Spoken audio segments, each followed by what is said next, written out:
Whenever combat drags too long, I just start screaming. I'm under the table, pulling my ears off, screaming. So yes, when, as a Dungeon Master, I run combat, I try to make it snappy. But it's not just Dungeon Masters who affect the speed of combat. Dungeon Masters and players can both employ a lot of techniques to speed up your game.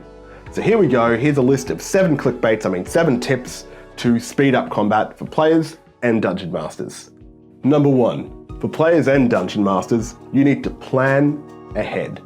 When it's not your turn, I want you to be paying attention to what's happening on the battlefield, but also think about what you're going to do when it does come to your turn.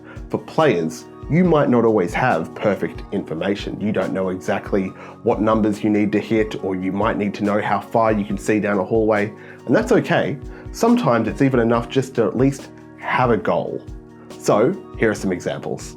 A perfectly planned turn might sound like this. Okay, I'm going to use my movement to go from here to here, and then I want to use my action to cast Thunder Wave and knock this bandit into the fire. And I want to use my bonus action to say hot enough for you, and then give Bardic Inspiration to the fighter. Now that's a planned turn. But if you don't have that much iron out, it's also good to say, hey DM, I have a goal. My goal is to knock this bandit into the fire. How can we accomplish that? And the DM will give you ideas. But it's not acceptable to do this. This is a crap turn. Hey Matt, it's your turn. Oh, sorry, is it my turn? What are we doing? Also, I should totally say, don't just leave it to me to come up with all these tips. If you have a good suggestion for how to speed up combat for players or for Dungeon Masters, and I haven't mentioned it in this video, let me know downstairs in the comments. Tip number 2 is to roll first, add numbers later. Now, if you were to catch me by surprise and yell out, hey idiot, what's your nature modifier? I would panic. I would do that thing where like it zooms in on your face and the background gets further away. I wonder if I can work out how to do this.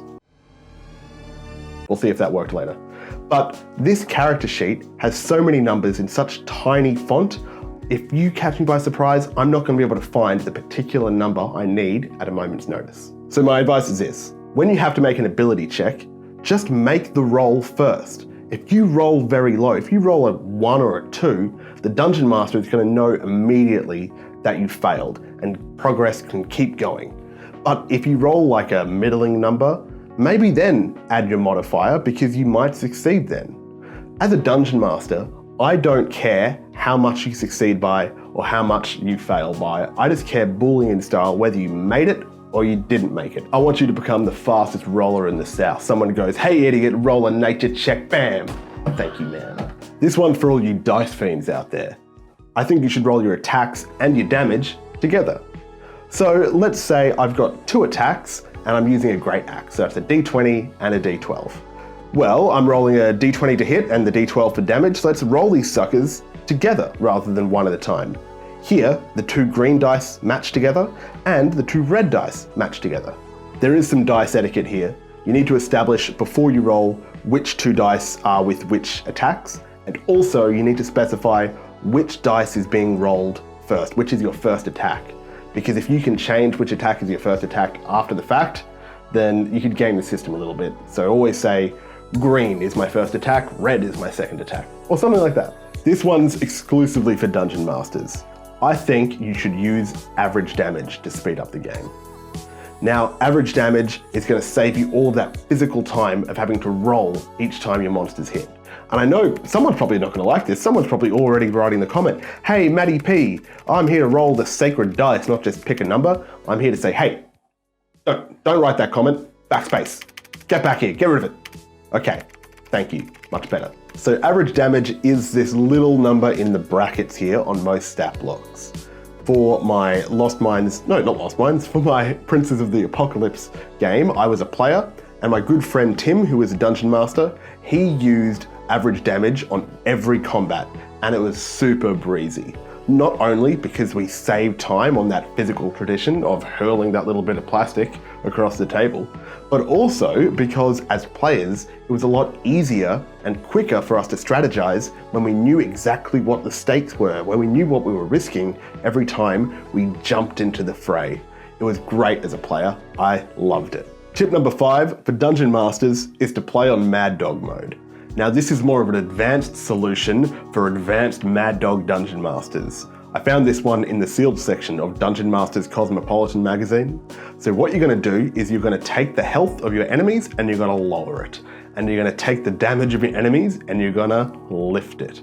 So it's going to mean that combat's going to be faster, but a lot more deadly, a lot more swingy. The enemies are going to go down easier, but so are the players. So this is something that you definitely don't want to do at early levels, at level 1 and 2, because they already have such little health that you might accidentally turn your newbie players into a paste or banish them into the Shadow Realm, which is bad. So Mad Dog mode, give it a go, maybe. Tip number 6 for Dungeon Masters to speed up combat is to outsource. So as a player in D&D, when it's not your turn, all you really have to do is think about what you're going to do when it is your turn next. And that means listening a bit, paying a bit of attention. But apart from that, you can drink a beer, you can text your mates, you can do whatever you like really, super breezy. But as a Dungeon Master, you do not have that luxury. As a Dungeon Master, you have to listen to the player whose turn it is, and you have to react with descriptions. You have to be on your toes creatively. You have to be on your toes strategically. You have 6 bugbears to control. And also, you've got a scene coming up that you've got to try and signpost in this combat somehow. Your mind is always going. Sometimes it can be a bit stressful and it can be a helpful thing to do to outsource some of the menial tasks, like tracking initiative. Get one player to keep track of whose turn it is and to shout out and keep everybody on their toes. Or you can get another player to track enemy health and they can let you know when that coach is dead. It's so helpful. Outsourcing is great.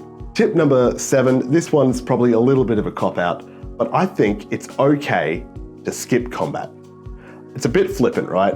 But if you feel in your heart of hearts, in the cockles, deep in your soul, if you feel that this combat is meaningless or not interesting, or you're just not feeling the juice from this one, just handwave it, just skip it, it's okay. Narratively, you can say, yes, you did fight this, but just don't play it out. Like, it's okay sometimes, you can move at whatever pace you need to. I did a video 2 weeks ago about random encounters and how you can tell whether a random encounter or even a planned encounter is meaningful enough to warrant inclusion in your game. Is it worth your time? So maybe check that out and that'll kind of help you out. What fun. Hey, Ranger, tell everybody that they should subscribe to the channel, and I hope they liked the video and thank you for watching. Say something, buddy.